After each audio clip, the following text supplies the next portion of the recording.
Hey you guys, it's Zahava. Welcome back to the channel. Cozy little reading vlog today. We are going to talk about where I am with my reading, what I've been up to, just as kind of like a bridge point or a jumping off point until we can get to closing out the February reading vlog, which you'll probably see sometime in March because as I am filming, it's still the beginning of February. And I have at least another 3 weeks before I will have to sort of film for March and give you a wrap up of all of February's reads. So there's a lot of reading that can be done in that 3-week period. So I just wanted to let you guys know where I'm at with my reading. And basically over the last week, I have been reading a couple of library books, which if you were here for previous vlogs, you probably know that I borrowed Babel and I borrowed The Goblin Emperor from the library. And I'm just going to insert some clips of my reaction to Babel and we can take the video from there. Hey, you guys, so I am reading Babel here. It is a copy that I took out of the library, and it is my first book by this author. I know that R.F. Kuang did write also the Poppy War series, which has been kind of on my radar, but I haven't really had a chance to check out yet. And I just wanted to give you guys kind of like my first initial reaction to this book. While I'm thinking about it, while I'm in it, and before I have to, give you a summary at the end of this vlog or the next vlog or whenever it is that I end up finishing this book. I do have to return it by February 14th, 18th, something like that. But I usually read and can safely say that I read about 100 pages a day. So a book that is... I think this one is like a little over 500 pages, so it should take me about 5 or 6 days to read, depending on how busy I am. Now, right now I am on page 83, and I am really enjoying this book, despite the fact that it's very slow paced and very exposition heavy. The magic is very light, and I'm just liking it. Like, I've never read a book like this before, and I find myself reading every word, like every single word, because I'm afraid to miss something. Now, I know sometimes that I can be in a position where if I'm reading a book and I'm kind of into it already, or the text is really easy breezy and accessible, sometimes, you can just sort of skim through and you get the gist of the sentences and the gist of the paragraphs. But this one here, I don't want to skip any words. And that is a really, really good thing. So I can already tell that this one, I'm getting like 5-star feels from this one already, but I'm also savoring every word. And I could already tell that I want to give this one a really slow and dedicated read. So I will keep you guys posted as to how I feel about this book going forward, but just in the first 83 pages, and this is without, having done any research or anything like that, I'm kind of getting queer vibes, between Rami and Robin. I don't know if it's going to go that way. I don't know anything about this book, but I'm kind of getting like a little bit of a hint of romance there between the two main male characters, as far as I can tell. But I think it's going to be really, really interesting. I heard really good things about this book, so I will let you guys know what I think of it. 3 days later. Okay, you guys, so I have had to actually DNF Babel. I DNF'd it at 253 pages or thereabout. It is not because it is bad writing. I want to be clear on that. It is fantastic writing. I can understand how this is a work of art and it is a masterpiece and how so many people have rated it for 5 stars. However, I, based on everyone else's ratings and everything I had heard about this book, was expecting to be enthralled. And sadly, that did not happen for me. I was not really engaged in the story. So even though the writing was beautiful, I found the text somewhat dense, and it was a very slow read. And I think that maybe it has to do with the fact that I did borrow this book from the library. So I feel like I'm under a little bit of pressure to finish it, which is not terrific and not really helping the situation. And again, if I would have bought the book or spent money on the book, I may have felt differently about it. But being that I had made it so far into the book and nothing is really happening aside from the author talking mostly about language, but plot wise, it's just not going anywhere. And I was really looking to be reading a book that made me want to stop whatever it else that I was doing and run back to it. I actually just finished yesterday The Silent Patient, which took me less than a day to read because I actually needed a palate cleanser from this book. I needed a palate cleanser. And I went to The Silent Patient, which I had previously started, and I read that one, and that was great. And I found myself turning the pages really, really quickly with that book. But with Babel, I don't know. And like now it's making me wonder if I want to read the Poppy War trilogy, because some of the people that have DNF'd this book have also said that R.F. Kuang kind of writes the same across the board. And I had just seen Olive of Olive's Book Nook vlog about Yellowface, which I was thinking of picking up as well. So I don't know if you guys have read Yellowface or read the Poppy War trilogy, but let me know if you guys think, if you've read like all of Kuang's work, let me know if it all reads the same, because I was hoping for a much more engaging, much more enthralling storyline. And unfortunately, this was just not doing it for me. So, I mean, if you guys liked Babel, great. I really enjoyed it up until a certain point. But then after, it was just more and more droning on and on and on, and it really wasn't going anywhere. So sadly, it was a DNF for me. And then afterwards, I picked up, because I had also borrowed this book from the library. Say hi to Clementine, everyone. I had also picked up The Goblin Emperor, and I just started this book. I'm not really too far in. I am about 31 pages in, and right away, I am having a little bit of difficulty with the prose. It's one of those fantasy books where you have trouble pronouncing or understanding how to pronounce the character names, the place names, and this one doesn't have a map, so that's not helpful either for me. And I know that this is part of a 4-book series and has also been very, very well received by the masses. So I don't know, you guys. I'm wondering if February is going to be a rough month for me, because there's already been, I think, 3 or 4 DNFs, and 2 of them or more have been on some really popular books. So I don't know. We'll see again either at the end of this vlog or at the end of the month when I do a reading wrap up. But I don't know, you guys. I'm going to try and stick with The Goblin Emperor for a little longer. I want a book that's going to enthrall me and make me want to choose it above anything else that I have going on right now. And as much as I really wanted to like Babel, that wasn't doing it for me. So I will let you guys know how I go with The Goblin Emperor. Stay tuned. Yeah, so as you guys can see, Babel just didn't really work for me. And there were a couple of other reasons why I DNF'd this book as well, not the least of which was the use of the footnotes.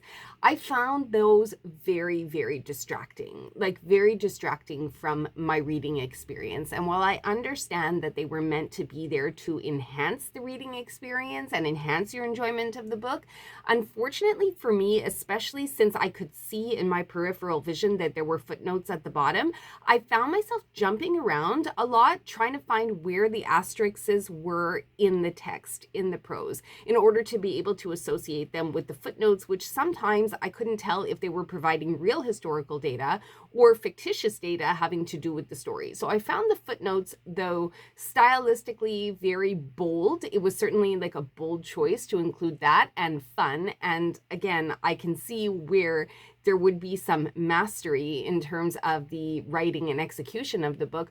But I found that those footnotes really, really took me out of the rhythm of reading. And I found those very distracting and kind of detrimental to my overall read of the book. Whereas if I didn't have all those footnotes to constantly go up and down the page and check, I probably could have made it a little further into the book before I got annoyed. So at this point, before we go into talking about The Goblin Emperor, I wanted to mention that my name name is Marinez, who is a booktuber whose link I will leave down below in the description, does have a review on Babbel, which I encourage you guys to all go check out. She did finish the novel, so she gave it like 3.5 or 4 stars, but she gives a very, very good critical review of it. I, of course, will not be able to do that because it was a DNF for me, but you know, if you guys are interested in seeing other critical non-4 or 5-star reviews of this book, I tend to agree with a lot of Marinez's points that I won't reiterate here, but if you guys want to go check out her video, I will leave that in the description for you below and you can go check that out. Moving on to The Goblin Emperor. This is another one that I'm finding problematic for the reasons that I mentioned earlier in the clips that you saw. There are so many, I should say, there are so many impronounceable things. Like, I'm wondering if I'm not going to DNF that one as well, just because it's again that situation of mental gymnastics for me, which if you've been here a minute, you know that I have zero patience for, zero. And I'm starting to feel really guilty for just DNFing these books at the slightest hint of annoyance. And I don't know if you guys are like that also, but there's so many books to read and there's so little time. There's so little time on this planet that I wonder if, you know, as booktubers and as readers, we're not swept up into hype and we think, oh, because so many people are talking about this on booktube, and for whatever reason, whether it would be because you're trying to gain followers or get ratings or just stay up with the hype of what's going on and just being up to date with what everyone else is reading, if that's not the reason that I'm choosing these books, because I am so annoyed with all of the extra long super 16-letter names of the characters in The Goblin King. And this is at this point, this is maybe I've read about 40 pages of this book because, again, because of all of those long place names and the fact that there's no map in the book, and it's just really, I don't know. I don't know if I want to stick with it. So I'm thinking I'll maybe give it a couple of more hours, but my inclination right now as I'm recording this video is just to jettison this one as well and just kind of call it a day and be like, you know what? I mean, I get it. Like, I've read high fantasy pretty much my entire life. It was my go-to genre. It was something that I read steadfastly, very loyally for many years, over a decade, possibly 2 decades. I read pretty much everything that Sarah Douglas wrote.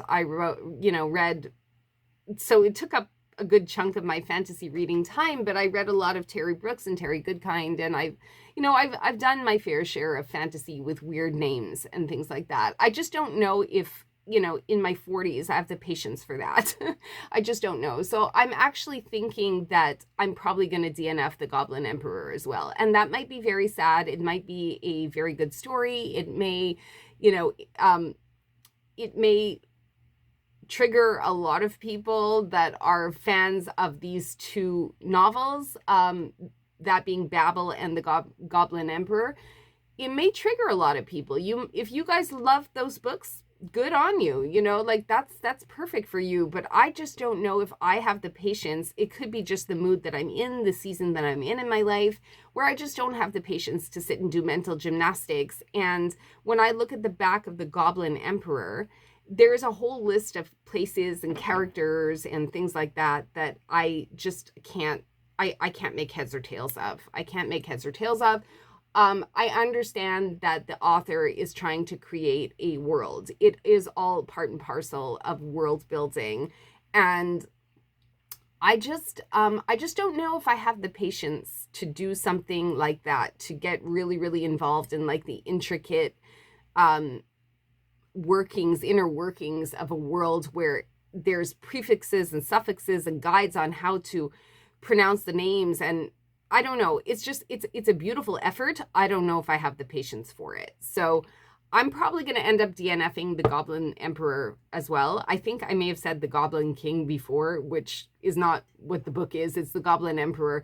I really wanted to like it as well. It's just been like these 2 library books. And again, I don't know if it's because they're library books and I feel pressure to read them, because when I had put holds on these books, they all came in all at the same time.